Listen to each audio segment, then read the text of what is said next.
The Standard College. Connect with the network of success. Pride of the Standard College. The Standard Girls College, a trusted name for the bright future of your child. Admission open. MSc IT, MSc Zoology, Mathematics, Physics, Mass Communication, MCom, MBA, MA English, Islamic Studies, Education, Economics, S Zoology, Botany, Chemistry, Physics, Maths, BS Information Technology, Computer Science, English, Economics, Fine Arts, BSc, BA, BCom. Standard Girls College, Paris Road, Boys Campus, Circular Road, Hajipura Campus, Hajipura Road. Auzu billahi minash shaitanir rajim. Bismillahir rahmanir rahim. Welcome back to Solid State Physics 1, MSc Physics Part 1, lecture number 7. In this lecture we will study quantization of elastic waves. Beside it also we will discuss the phonon momentum और इसके अलावा inelastic scattering by phonons, and at the end we will discuss the summary. So first of all we will see the outline of quantization of elastic waves.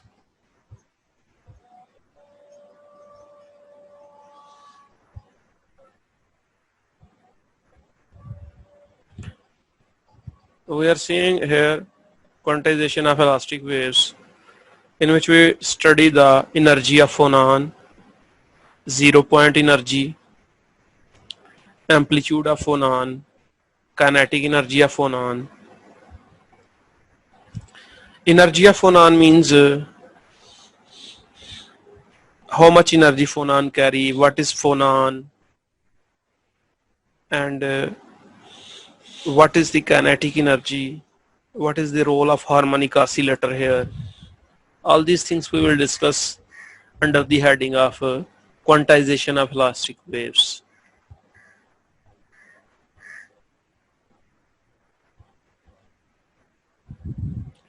This is the energy of phonon, 0-point energy, amplitude of phonon, kinetic energy of phonon, and two signs of angular frequency.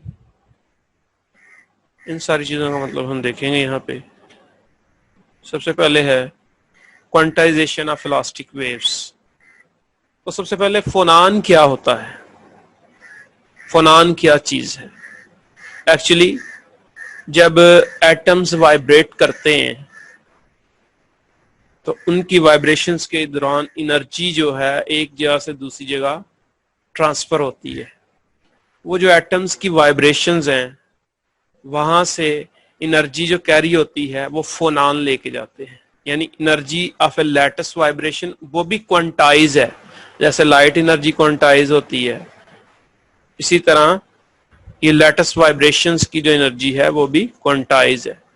तो energy of lattice vibration is quantized. The quantum of energy यानी vibration वाली जो energy है, the quantum of energy is called a फोनान. ये बिल्कुल इसी तरह है, that is analogy with the photon of the electromagnetic wave. जिस तरह इलेक्ट्रोमैग्नेटिक वेव के अंदर जो कैरियर होता है वो फोटॉन होता है, और फोटॉन क्या है, एक पैकेट ऑफ एनर्जी है. इसी तरह ये भी एक पैकेट ऑफ एनर्जी है फोनॉन. ठीक है, ये at the time of collisions between the atoms generate होती है. तो energy of elastic mode of angular frequency अगर ओमेगा हो तो ये क्वांटाइज्ड एनर्जी जो है that is given bye E is equal to bracket n plus 1/2 h cut omega. यहां पर ये जो है ये हमारे पास एनर्जी है, क्वांटाइज्ड एनर्जी है.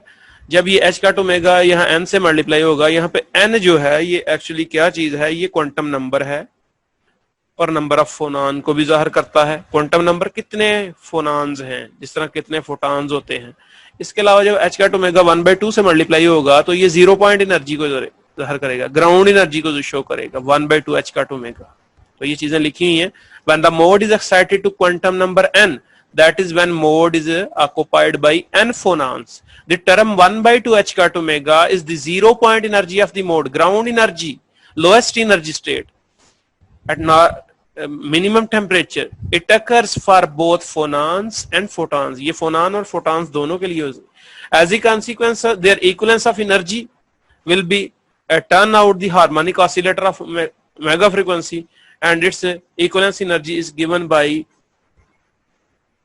1/2 n plus 1/2 h cut omega.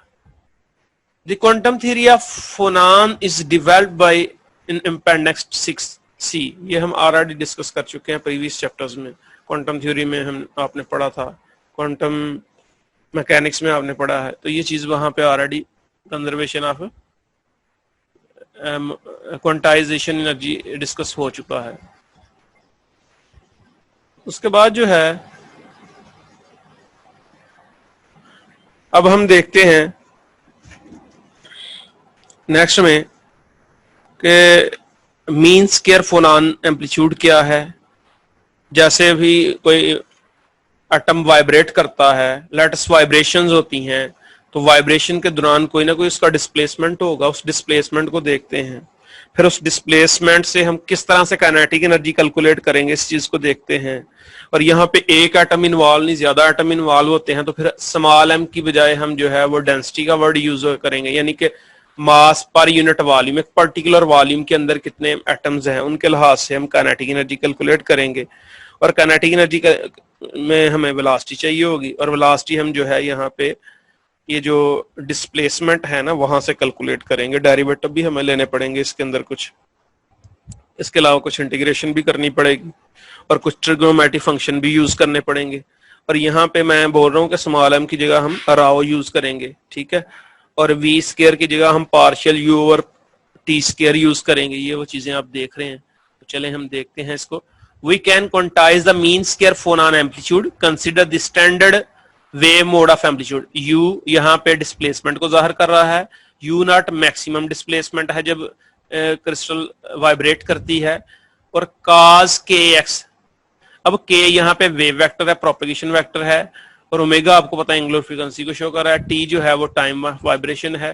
तो here u is a displacement of a volume element from its equilibrium position at position x in the crystal. instantaneous x जो है इंस्टेंटेनियस जो है डिस्प्लेसमेंट को जाहिर कर रहा है. The energy in the mode as in harmonic oscillator half, आपको पता kinetic energy half m v square होती है, और बाकी की हाफ एनर्जी पोटेंशियल, यानी कि किसी भी जो हार्मोनिक ऑसिलेटर है उसमें जो टोटल एनर्जी है उसकी वो एक्चुअली क्या है, total energy sum of kinetic energy और पोटेंशियल एनर्जी है. और यहाँ पे जो पोटेंशियल काइनेटिक एनर्जी है इसकी, वो काइनेटिक एनर्जी हमारे पास किस तरह से आ रही है. Kinetic energy is given by 1/2 rho partial u over partial t square, जैसे लिखा होता है 1/2 m v स्क्वायर, और v स्क्वायर की यहाँ पे पार्शियल जी और partial u over partial t square है, ये वी स्क्वायर की जगह ये लिखा जाएगा, और मास की जगह m की जगह डेंसिटी लिखी जाएगी.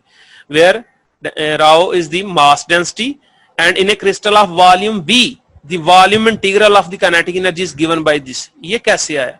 ये एक्चुअली हमने क्या किया है कि हमें partial u over partial t square चाहिए. हमने इसका एक दफा डेरिवेटिव लिया तो हमारे पास u नॉट cos kx आ गया, फिर दोबारा डेरिवेटिव लिया तो यहां से ओमेगा पहले एक आया, फिर दोबारा डेरिवेटिव में cos का माइनस भी आना है माइनस, तो फिर दोबारा जब डेरिवेटिव लेंगे तो वो फिर हमारे पास u नॉट का स्क्वायर भी हो जाएगा, और इसके अलावा जो है वो cos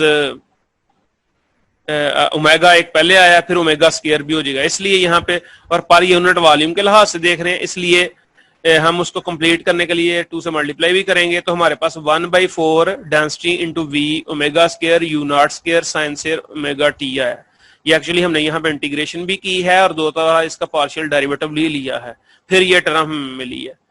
time average kinetic energy is given bye, अब हमारे पास जो प्रीवियस रिलेशन थी, प्रीवियस रिलेशन जो है ये देखें, ये जो E है, अब इस एनर्जी की जगह हमने जो वैल्यू कैलकुलेट किया वो पुट कर देंगे, राइट साइड पे यही रहेगा, तो ये वैल्यू यहाँ पे हमने पुट कर दी एनर्जी की. अब यहाँ पे हम अगर ओमेगा स्क्वायर अलग करना चाहते हैं तो बाकी, या यू नॉट स्क्वायर अलग करना चाहते हैं तो बाकी की वैल्यूज उधर जाकर डिवाइड होंगी. वो कटौती वगैरह करने के बाद, कटिंग करने के बाद हमारे पास क्या आ जाएगा. इसके अलावा ये बताता चलूं कि यहाँ पे जो एवरेज वैल्यू है साइन स्क्वायर ओमेगा टी की वो 1/2 आता है, ये आपने याद रखना है. तो square of the amplitude of the mode is given bye, तो यू नॉट स्क्वायर वहां से अलग किया, जो प्रीवियस इक्वेशन थी ये हमारे पास, इसमें से यू नॉट स्क्वायर अलग करेंगे, ये चीजें तो जाकर डिवाइड हो जाएंगी, ठीक है। और 1/2 यहाँ पे हमने ये साइन स्क्वायर ओमेगा टी की जगह 1/2 रखा है, इसलिए ये 1/2 जो है 1/4 से मल्टीप्लाई होकर 1/8 हो गया, ठीक है। इसलिए यहाँ पे साइन स्क्वायर ओमेगा टी है और यहाँ पे नहीं है, ये हमने ये रिलेशन यूज की है, देख रहे हैं। और as a result u naught square हमारे पास क्या आ गया, 4n + 1/2 h cut over rho v volume के लिए है और ओमेगा एंगुलर फ्रीक्वेंसी है। This relates the displacement in a given mode to the phonon occupancy, कितने phonon, n phonons of the mode. अब ये जो ओमेगा है, यहाँ पे ओमेगा का साइन जो है वो पॉजिटिव भी हो सकता है और नेगेटिव भी हो सकता है। और इस इक्वेशन में ओमेगा पॉजिटिव उस वक्त होगा कि हम वैसे तो हम ओमेगा पॉजिटिव ही लेते हैं, but the energy of a phonon must be positive, so it is conventional and suitable to view.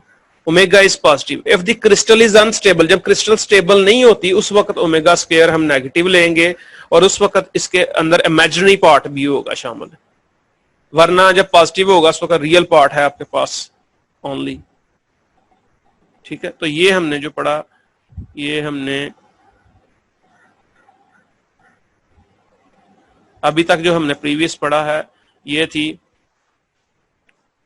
Quantization of elastic waves. Elastic wave से ही हमने इन चैप्टर्स का आगाज शुरू किया था फोनान 1 का, इलास्टिक वेव्स क्या होती हैं, ये वाइब्रेशंस हैं एटम्स की, ठीक है। और उनकी एनर्जी भी कंजर्व होती है, जैसे इलेक्ट्रोमैग्नेटिक वेव्स जो लाइट एनर्जी है वो कंजर्व होती है अकॉर्डिंग टू प्लंक्स लॉ, ठीक है। या फोटोइलेक्ट्रिक इफेक्ट के अंदर जो क्वांटाइजेशन एनर्जी को डिस्कस किया था, तो उसी तरह इलास्टिक वेव्स की एनर्जी भी क्वांटाइज होती है। और इसका रिलेशन से ही हमने स्टार्ट लेके इसका डिस्प्लेसमेंट, ये वी स्क्वायर यानी कि एनर्जी का जो स्क्वायर है डिस्प्लेसमेंट का स्क्वायर, वो भी हमने कैलकुलेट किया, एम्पलीट्यूड कैलकुलेट किया, एम्पलीट्यूड इसमें बहुत मैटर करता है। अब हम इसका जो हमारे इस लेक्चर के अंदर जो दूसरा पोर्शन है उसकी बात करते हैं। दूसरा पोर्शन क्या है हमारे पास, वो है जी मोमेंटम ऑफ फोनान। उसकी आउटलाइंस क्या है, इसमें हम देखेंगे कि फोनान जो होता है, फोनान जो है किस तरह से इंटरेक्ट करता है पार्टिकल्स के साथ।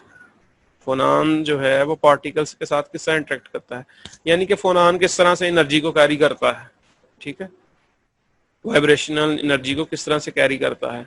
अब ये जो पार्टिकल हैं इनमें फोटॉन्स भी हो सकते हैं, न्यूट्रॉन्स भी हो सकते हैं, इलेक्ट्रॉन्स भी हो सकते हैं। जहां पे भी आप फोनान को इंटरेक्ट करवा रहे हैं, प्रोड्यूस करवा रहे हैं, यानी कि इलेक्ट्रॉन्स की कोलिजन करवा रहे हैं, न्यूट्रॉन्स की कोलिजन है या फोटॉन्स की कोलिजन है उस दौरान।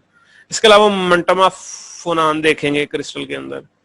वैसे जो मोमेंटम ऑफ फोनान होता है वो कुछ हवाले से कुछ एक सिचुएशन जहाँ k0 हो वहां पे फिजिकली इसको हम एक्सप्लेन भी नहीं कर सकते, जहाँ पे k0 हो, वेव वेक्टर k0, तो वहां पे ये एग्जिस्ट ही नहीं करता। इसके अलावा हम इलास्टिक स्कैटरिंग देखेंगे एक्सरे फोटॉन की क्रिस्टल के अंदर, और वेव वेक्टर एक्सट्रैक्शन रूल्स देखेंगे जो हम लाउ मेथड के अंदर हमने डिस्कस किया है, उसकी डेरिवेशन देखी, प्रीवियस एक चैप्टर में भी देखी हमने, चैप्टर नंबर 2 जो था रेसिप्रोकल लैटिस वाला। और फिर इसके अलावा यहाँ पे भी कुछ हमने डिस्कस की, वो सिलेक्शन रूल यहाँ पे अप्लाई होगा। इसके अलावा कंसेप्ट ऑफ लाउ स्कैटरिंग इक्वेशन जो है उसको अप्लाई करेंगे, ठीक है। कंजर्वेशन उसकी देखेंगे वेव वेक्टर की। चलें शुरू करते हैं इसको। सबसे पहले फोनान मोमेंटम। तो एक जो फोनान है अगर वो जिस तरह प्रोपेगेट कर रहा है उसके लिए कोई ना कोई इसकी प्रोपेगेशन के लिए वेक्टर होगा, वो यहाँ पे वेव वेक्टर के यूज होता है, ये फोनान की प्रोपेगेशन के लिए यूज कर रहे हैं। जब ये वेव वेक्टर के will interact with the particles, particles कौन से हैं, फोटॉन्स हैं, न्यूट्रॉन्स हैं, इलेक्ट्रॉन्स हैं, तो फिर इसका मोमेंटम कितना होगा। आपको ने पढ़ा कि मोमेंटम जो है h कट के होता है, तो यहाँ पे फिर वेव वेक्टर का वो फोनान जिसका वेव वेक्टर के है तो उसका मोमेंटम क्या हो गया, h कट के हो गया। तो however if phonon does not carry physical momentum तो नहीं होता, and the reason that phonon on lattice do not carry momentum, lattice के ऊपर कैरी नहीं करता momentum, is that a phonon coordinate यानी except for k is equal to 0 involves relative coordinates of the atoms. दस इन्हें फर्ज करें हम एग्जांपल लेते हैं हाइड्रोजन मॉलिक्यूल की थी, intermolecular vibration coordinates r1 minus r2 is a relative coordinates, यानी कि पहले एक पॉइंट r1 है और दूसरा पॉइंट r2 है, उनका आपस में रिलेटिव जो है मोमेंटम देखना है किस तरह से ट्रांसफर हुआ है, तो they do not carry linear momentum. The centre of the mass coordinates 1/2 r1 plus r2 correspond to the uniform mode के अंदर k 0 हो जाता है, that carry linear momentum carry करेगा ये। तो एक जो क्रिस्टल होती है इन क्रिस्टल उसमें एग्जिस्ट करता है, exist wave vector selection rules हम अप्लाई करेंगे and transition between the quantum states, ये चैप्टर 2 रेसिप्रोकल लैटिस वाले में हमने डिस्कस किया, इसके अलावा इलास्टिक स्कैटरिंग में किया। तो we saw in chapter 2 that the elastic scattering of a X-ray phonon by a crystal is given by the equation k dash is equal to k plus g। यहाँ के k dash जो है, k जो है वो हमने use किया है इंसिडेंट वेव वेक्टर के लिए, और k डैश जो है हमने स्कैटर्ड जो है स्कैटर्ड फोनॉन के लिए यूज किया है, और जो कैपिटल G है यहाँ पे रेसिप्रोकल वेव वेक्टर है, यानी ये तीनों वेव वेक्टर हैं। k डैश भी वेव वेक्टर है जो स्कैटर्ड फोनॉन के लिए है, और k जो है इंसिडेंट फोनॉन के लिए है, और कैपिटल G है वो रेसिप्रोकल वेव वेक्टर है। हेड टू टेल रूल से देखें तो k plus g is equal to k dash, और ये इससे प्रीवियस जो टॉपिक है उसमें भी इसको हमने चीज को डिस्कस किया, लेकिन वहां पे कैपिटल G की बजाय कैपिटल K हमने यूज किया था स्कैटर्ड रेसिप्रोकल वेव वेक्टर के लिए। तो ये नीचे लिखा भी हुआ है, यहाँ पे आप देखें कि where capital J is a wave vector in the reciprocal lattice and small k is the wave vector of incident photon, ठीक है, and k dash is the wave vector of the scattered photon. In the reflection process the crystal as a whole will recoil, और जो reflected होगा उसका जो momentum आता है वो माइनस h कट j आता है, लेकिन अमूमन हम h कट j ही लेते हैं। But this uniform mode momentum is rarely considered explicitly, ठीक है।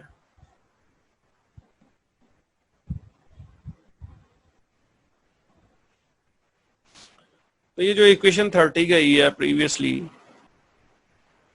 इसके अंदर आपने देखा कि लाउस मेथड, यानी कि वो एग्जांपल है इस रूल की कि टोटल वेव वेक्टर जो इंटरैक्टिंग वेव का है वो कंजर्व होता है पीरियोडिक लैटिस के अंदर, जिसमें पीरियोडिसिटी पाई जाती है। इसमें with the possible addition of reciprocal lattice wave vector g, the true momentum of the whole system always is rigorously conserved if the scattering of the photon is inelastic. अगर scattering inelastic हो तो एक इसमें factor और add हो जाएगा, creation of the phonon wave vector के, phonon wave vector वो जो पहले थे ना वो हमने फोटॉन के पढ़े थे, अब ये फोनॉन भी शामिल हो जाएगा कोलिजन्स की वजह से जब हम इनएलास्टिक स्कैटरिंग जो है उसको कंसीडर करेंगे। Then the wave vector selection rule becomes k dash plus k is equal to k plus g। यहाँ पे k डैश फिर दोबारा बताऊं कि ये इंसिडेंट का है, सॉरी स्कैटर्ड का है, और कैपिटल K जो है रेसिप्रोकल वेव वेक्टर है फोनॉन का, और कैपिटल G है जो है रेसिप्रोकल फोटॉन का वेव वेक्टर है, और स्मॉल k जो है इंसिडेंट फोटॉन का वेव वेक्टर है। If a phonon capital K is absorbed in the process, तो we have instead the relation। अगर ये absorb होगा तो ये जो K है ना, ये जो K है इसमें माइनस आएगा, माइनस K होगा, जब ये माइनस होगा तो जाके प्लस हो जाएगा, और जब ये क्रिएट होगा फोनॉन तो यहाँ पे प्लस आएगा, ठीक है, फिर ये उधर जाके माइनस हो जाएगा। तो अगर फोनॉन जो है वो absorb हो तो यहाँ पे नेगेटिव आएगा, ये नेगेटिव चीज उधर जाके प्लस हो जाएगी। तो relation 31 and 32 are natural extension of equation 30। ये 30 इक्वेशन की ही एक्सटेंशंस हैं, कोई नई चीज नहीं है। ये इक्वेशन देखें ना, हम चैप्टर 2 में हमने फोटॉन के हवाले से पढ़ी थी चीजें कि G is the wave vector in reciprocal lattice, K is the wave vector of incident photon, K dash is the wave vector of the scattered photon। In reflection process जो है ये आता है, इसी को जब हम फोनॉन के लिए कंसीडर कर लें तो फिर ये आ जाएंगी, और इसमें एडिशन भी हो जाएगी रेसिप्रोकल लैटिस वेव वेक्टर की। और फिर फोनॉन की जो अब्जॉर्प्शन है और क्रिएशन है उसके हवाले से अब देखते हैं नेक्स्ट स्लाइड के अंदर हम।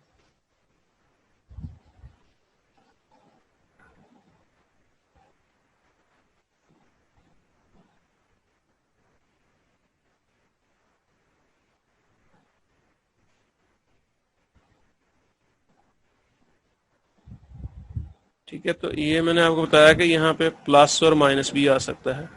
नेक्स्ट में इन इलास्टिक स्कैटरिंग का जो टॉपिक है उसमें ये 2 टॉपिक कंप्लीट हो गए हैं। ये मोमेंटम ऑफ फोनान था। मोमेंटम ऑफ फोनान में हमने किस चीज को देखा है कि हमने देखा है कि जो एक हमारे पास फोनान है उसका भी तो मोमेंटम होता है, तो उसके लिए वेव वेक्टर अगर के हो तो उसका मोमेंटम एच कट कैपिटल के हो जाएगा। Phonon does not carry physical momentum, reason k is equal to 0, linear momentum exist करता है इसके अंदर। इसके अलावा वेव वेक्टर सिलेक्शन रूल्स जो हैं k dash is equal to capital K plus g. इसके अलावा हमने रिफ्लेक्शन ऑफ प्रोसेस देखा, यहाँ पे कैपिटल जी कैपिटल के को रखा, और this is very rarely considered, यानी कि हमारे पास P is equal to minus h cut k j जो होता है, ये बहुत रेयरली हम इसको कंसिडर करते हैं। अब थर्ड वन जो पोर्शन है इस प्रेजेंटेशन का उसको हम देखते हैं। थर्ड वन पोर्शन क्या है, in elastic scattering by phonons. तो ये जो इन इलास्टिक स्कैटरिंग बाय फोनान्स है इसमें जो हम चीजें देखेंगे वो हमारे पास क्या है, वो है जी फोनान डिस्पर्शन रिलेशन है। इसके अलावा kinematics of the scattered neurons हैं, न्यूट्रॉन्स हैं। इसके अलावा जी wave vector of created and absorb phonons हैं, और डिस्पर्शन रिलेशन या curves of sodium for phonons propagation है। इस प्लॉट देखेंगे, एक्सपेरिमेंटल डाटा है। इसके अलावा kinetic energy of incident neutron देखेंगे।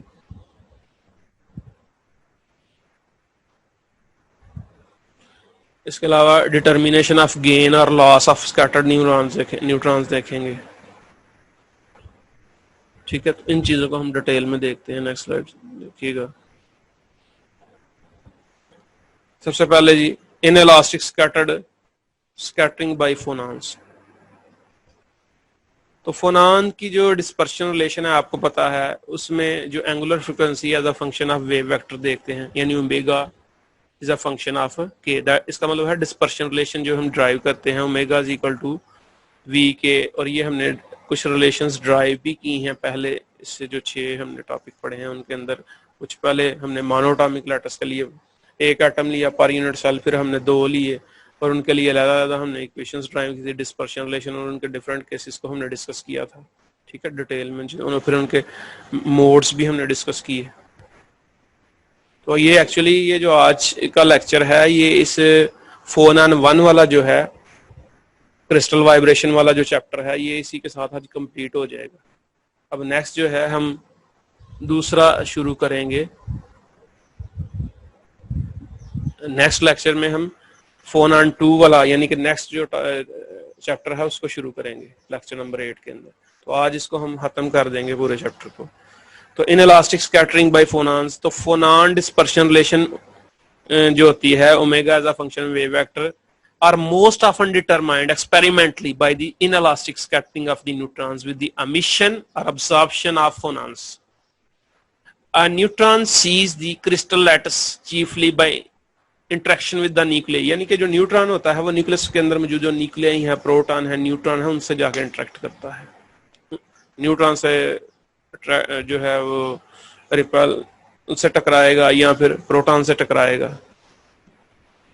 तो ये न्यूक्लियस ऑफ द एटम्स जो है उनसे इंटरेक्ट करता है न्यूट्रॉन। तो फिर इसकी जो काइनेमेटिक्स है, kinematics means force, inertia, momentum, ठीक है, और स्पीड, डिस्प्लेसमेंट वगैरह वो चीजें इसमें आ जाती हैं।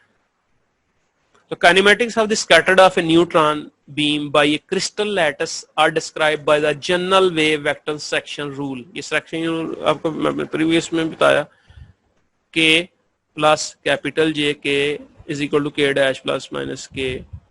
अब ये जो प्लस माइनस है, प्लस उस वक्त आएगा जब आपके पास जो कोई फोनान है वो अब्जॉर्ब हो जाए, खत्म हो जाए।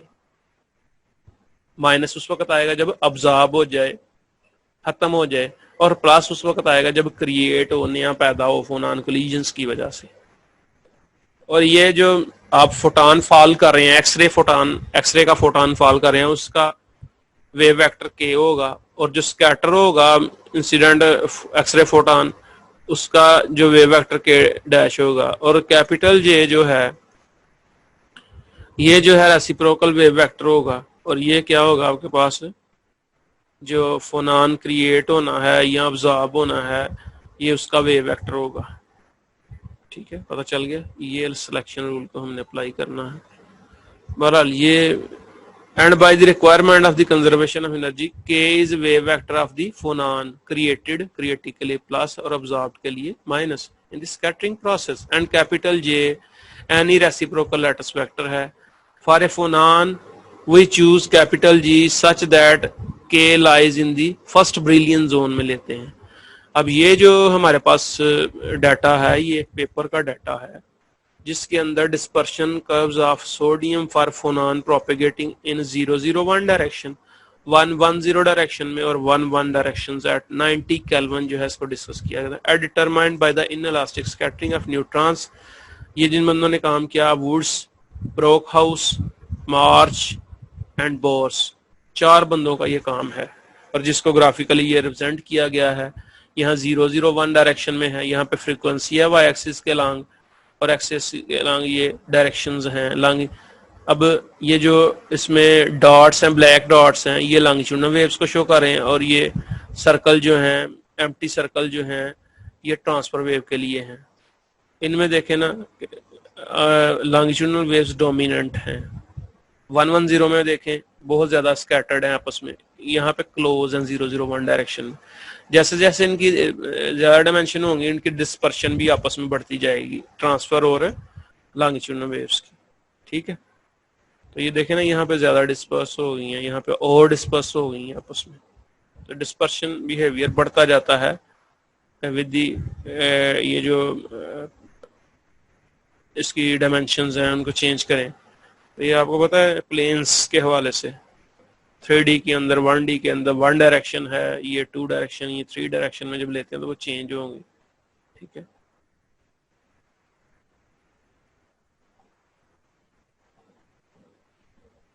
उसके बाद यहाँ पे कैलकुलेट किया जाता है। ये देखें ये शो कर रहा है, ये मशीन है, ये triple axis neutron spectrometer at Brookhaven courtesy BH गॉयर।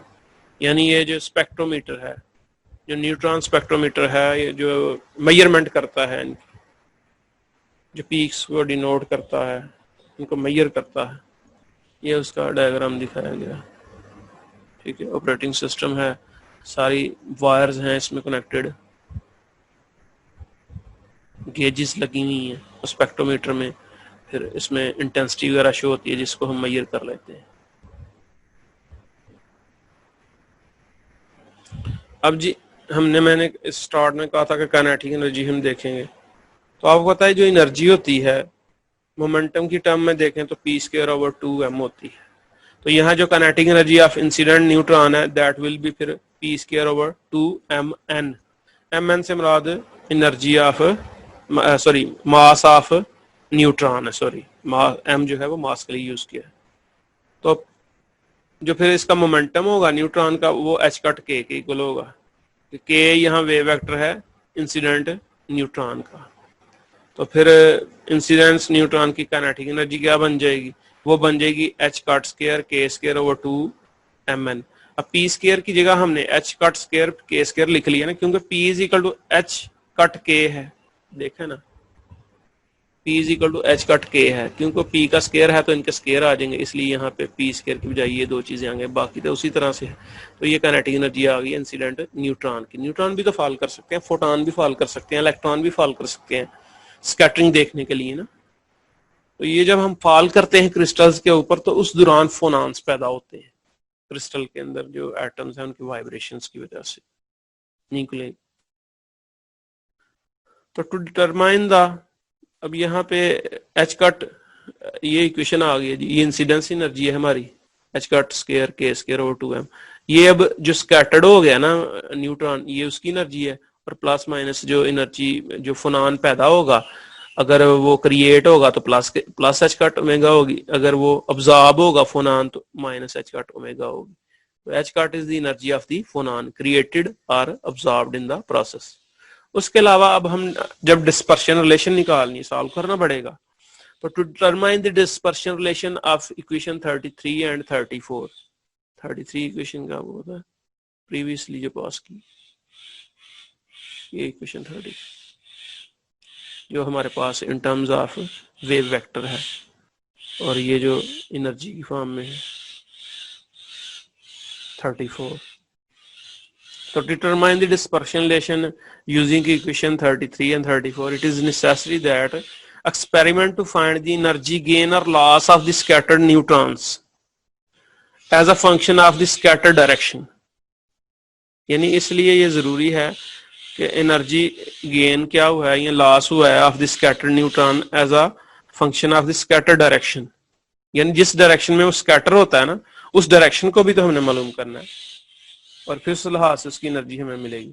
तो results for germanium and potassium bromide are given figure 8 and results for sodium are given figure 11, और spectrometer is used for phonon study is shown in the figure 12. ये हम देख सके, ये figure 12 का जिक्र हो रहा है ना, ये फोनॉन की जो स्पेक्ट्रोमीटर से मेजरमेंट है उसको शो कर रहा है. ये आपके पास सोडियम के लिए शो कर रहा है उनकी डिस्पर्शन रिलेशन. इस तरह एक प्रीवियस इक्वेशन फिगर 8 थी, वो जो है पोटाशियम ब्रोमाइड की शो कर रही थी. ठीक है जी.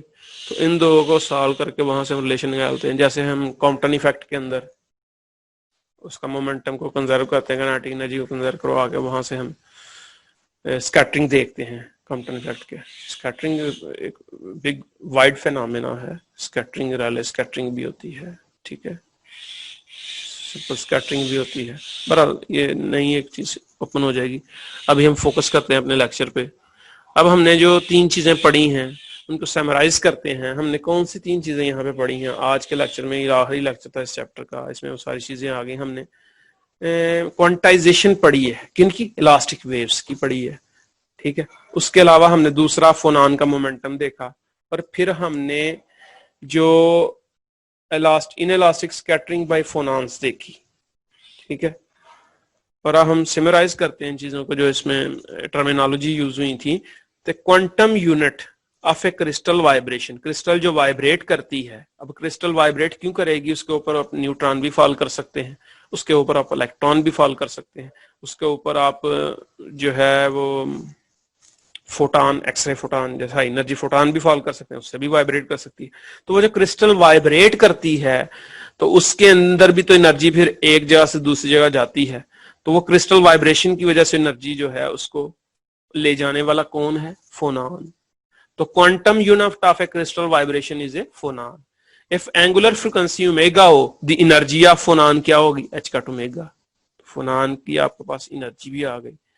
और फोनॉन का अगर वेव वेक्टर k हो, is created by inelastic scattering of A photon और न्यूट्रॉन. जब एक फोटॉन या न्यूट्रॉन या इलेक्ट्रॉन फॉल करे आके क्रिस्टल के ऊपर, तो उसकी वजह से अगर फोनॉन क्रिएट हो या अब्जॉर्ब हो, ये इनइलास्टिक स्कैटरिंग की बात हो रही है. तो फिर वेव वेक्टर जो इंसिडेंस के लिए है वो k यूज होता है. इंसिडेंस न्यूट्रॉन या इंसिडेंट फोटॉन या इंसिडेंट न्यूट्रॉन के लिए जो वेव वेक्टर है वो k यूज करें, और जो स्कैटर्ड के लिए k डैश यूज करें. The wave vector selection rule that governs process that k is equal to k dash plus k plus capital G, and capital G you know that is the lattice wave vector. और सारे के सारे elastic waves जो होती हैं उनको हम wave vector से डिस्क्राइब कर सकते हैं with in the first brilliant zone in A reciprocal space. ठीक है, सारी की सारी जो इलास्टिक वेव्स से ही हमने इस चैप्टर का आगाज किया था, उन वेव्स को हम वेव वेक्टर से एक्सप्लेन कर सकते हैं.